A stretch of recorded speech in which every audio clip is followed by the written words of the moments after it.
शिव शंकर बहुत आसानी से खुश होने वाले भगवान हैं, परंतु शिवलिंग की पूजा में ये 5 गलतियां कभी भी ना करें, वरना आपको पूजा पाठ अभिषेक का फल तो मिलेगा ही नहीं, उल्टा इसका खामियाजा भी भुगतना पड़ सकता है।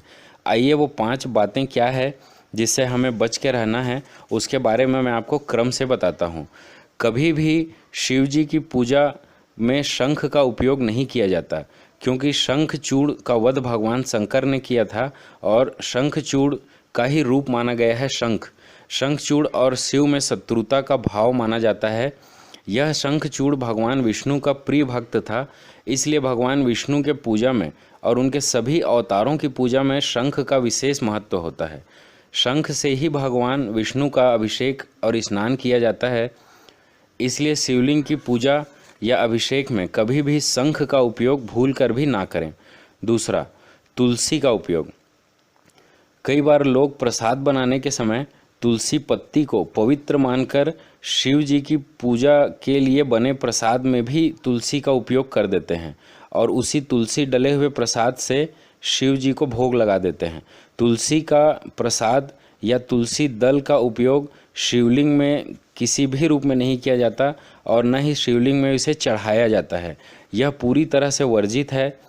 तुलसी को भगवान विष्णु ने अपनी पत्नी का दर्जा दिया है, इसलिए उनका उपयोग शिव जी की पूजा में पूरी तरह वर्जित है। यह सिर्फ विष्णु जी के ही पूजा में उपयोग किया जाता है। तुलसी का उपयोग विष्णु जी और उनके सारे अवतारों की पूजा, भोग, प्रसाद आदि में प्राथमिकता से किया जाता है। तुलसी के बिना विष्णु पूजा को अधूरा माना गया है, तो इसलिए तुलसी का उपयोग शिव जी के पूजा में बिल्कुल ना करें। तुलसी को शंखचूड़ की पत्नी भी बताया गया है। तीसरा, तिल का उपयोग।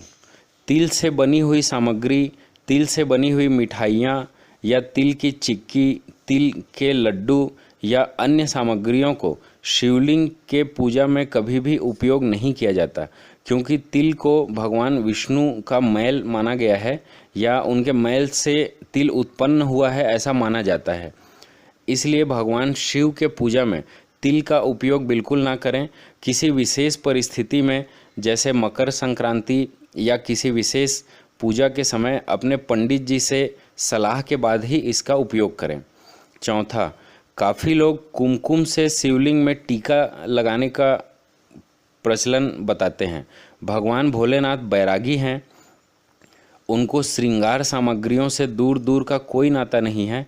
कुमकुम एक श्रृंगार सामग्री मानी जाती है, इसलिए शिव जी को या शिवलिंग में कभी भी कुमकुम से न तो श्रृंगार किया जाता और न ही टीका लगाया जाता।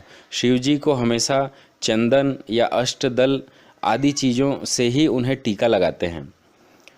पांचवा, सामान्यतः लोग हल्दी आदि का लेप भी शिवलिंग में कर दिया करते हैं, जो शिवलिंग में पूरी तरह से वर्जित है, क्योंकि हल्दी भी एक श्रृंगार सामग्री मानी गई है और भगवान भोलेनाथ को किसी भी प्रकार की श्रृंगार सामग्री का उपयोग नहीं किया जाता।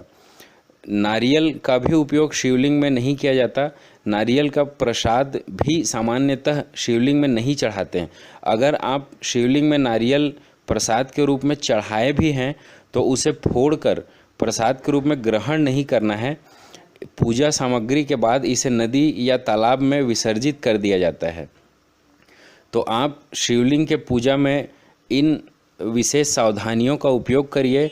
और मैंने एक वीडियो भी बनाया है जिसमें शिवलिंग के पूजा में किन पुष्पों का उपयोग करना चाहिए और क्या क्या भगवान शिव को पसंदीदा पुष्प हैं और फल हैं जिनका उपयोग करना चाहिए। उस वीडियो को भी आप एक बार देख सकते हैं और आप अपनी मनोकामना पूर्ति के लिए शिवलिंग का पूजा पाठ अभिषेक करिए और इन वर्जित सामग्रियों से दूर रहते हुए अपनी मनोकामनाओं की पूर्ति करिए।